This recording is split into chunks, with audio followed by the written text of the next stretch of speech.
All right, in this warm-up, we're going to start with our neck. Imagine you're drawing a circle with your chin.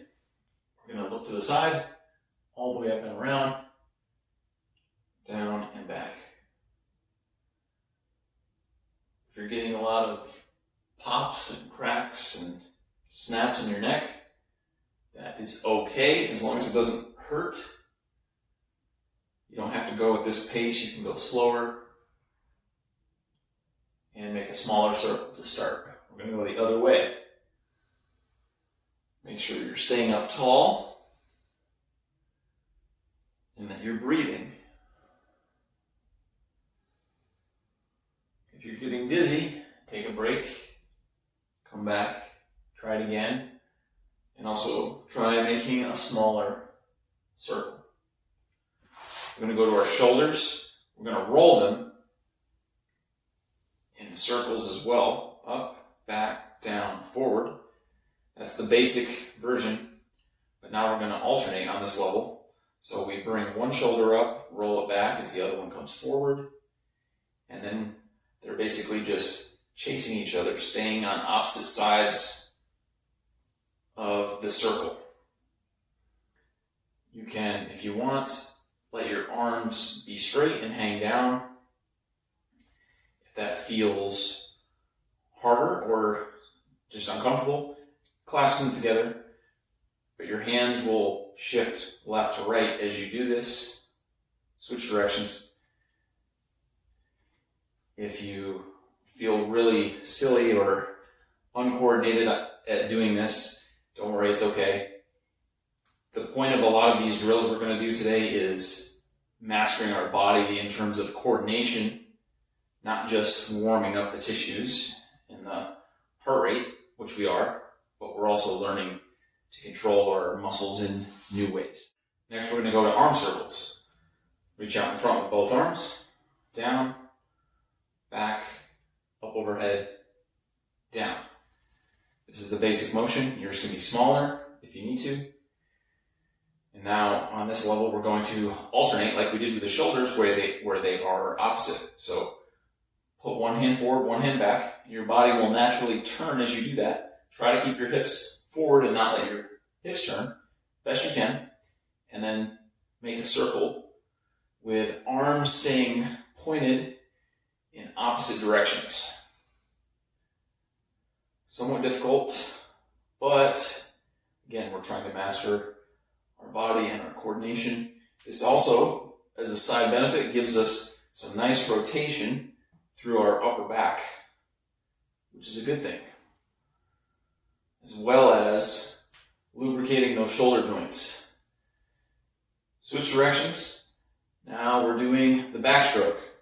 So if you swim and you do that movement with any kind of frequency, this might feel a little bit more familiar, a little bit more natural.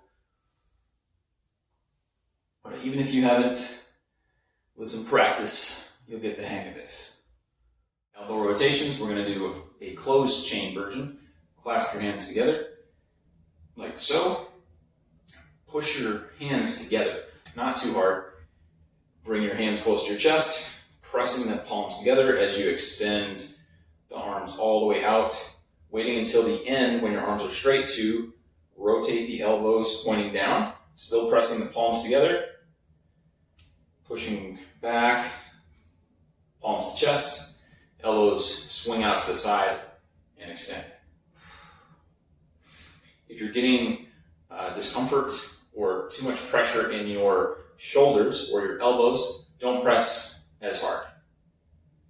50% as a guess of your max strength is on the high side. We only need a little bit of pressure to create that opening up of the elbow as we extend out. We're going to switch directions. So we pull back, still pressing the palms together, drop the elbows underneath, press out. Elbows point out, pull back, elbows down, press out. Always maintaining a little bit of pressure with the palms together. Getting that rotation on the elbow is really important. Now, with some rotations, we're going to twist our body, letting the arms be loose.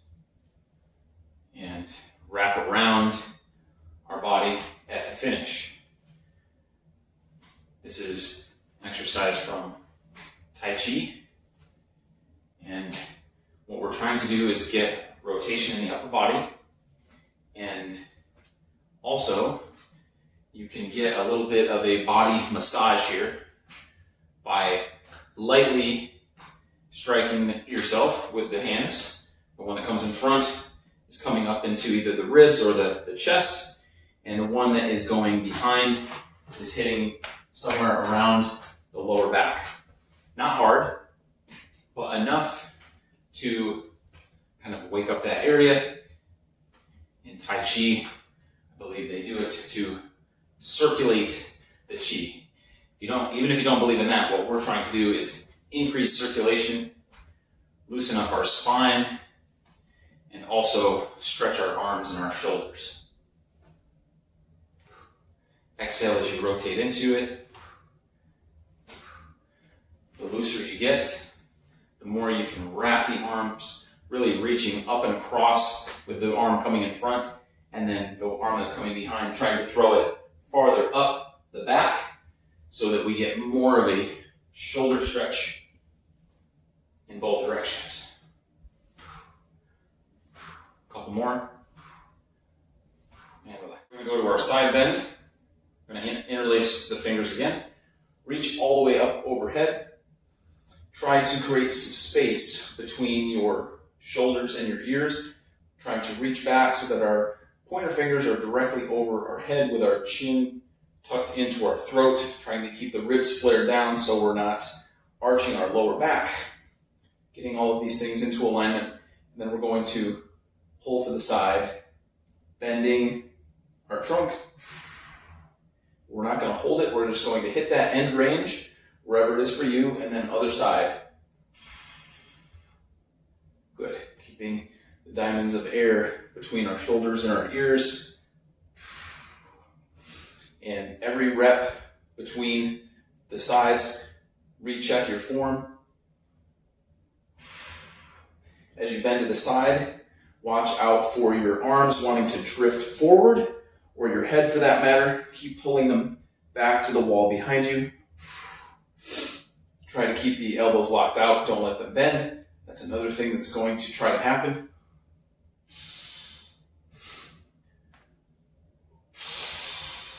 Try to exhale into that bend to create space. Also make sure you're not going too hard. This next one for the hips, we're going to stand on one foot. If you need to hold on to something for balance, wall, chair, whatever it is, you can. We're going to bring one leg leading with the knee, come up and across in a circle. If you need to touch down in between your reps, that's totally fine. Otherwise, keep your foot in the air the entire time.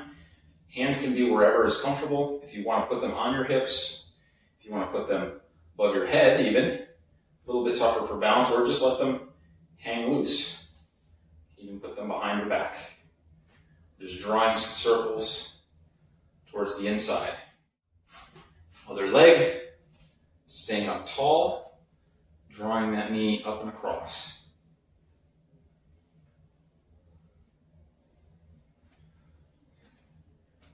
Secondarily, we're working on some balance here and some ankle stability, some muscles in the calf and the feet on the standing leg. So if you're feeling that, some burning there, totally normal. And relax. Or squat stance, whatever that is for you, roughly shoulder width apart, toes out slightly. Hands can be behind your head or on your hips. We're going to do a half squat, pushing the hips back and coming up. Hips back, coming up. Do these at a fairly quick tempo. Don't worry about going super deep. Deep squats are good.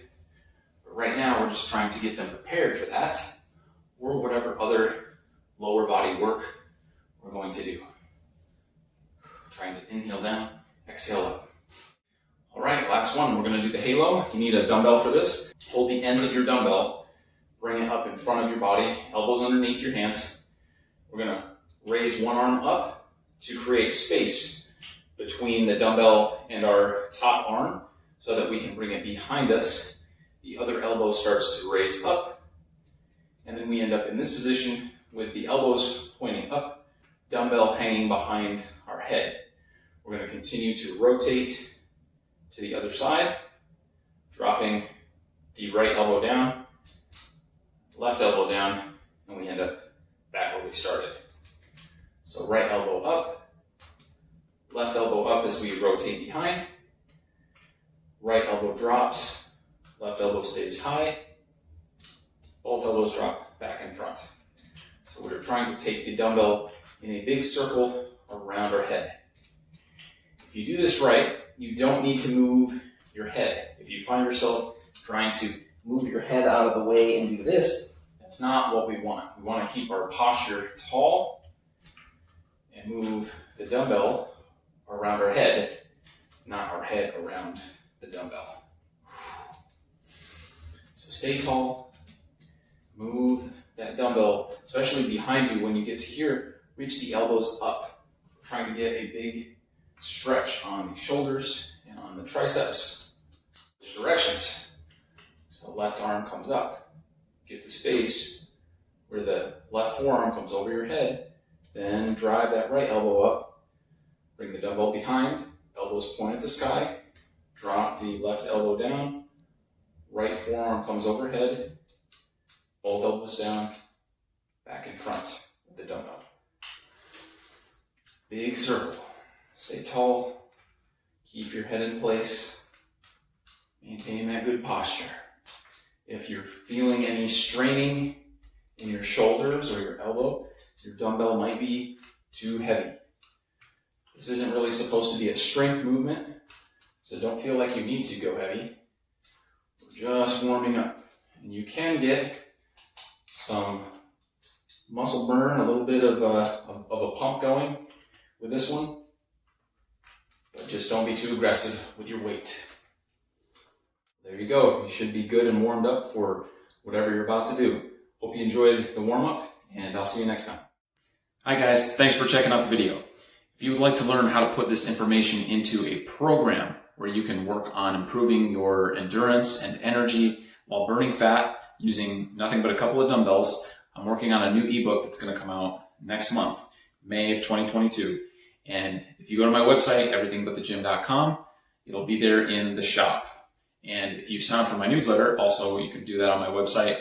You'll be notified as soon as it's ready. And also I give out tips and tricks and nutrition information through my newsletter, only the best stuff. So go to everythingbutthegym.com and you can find it there. Thanks again.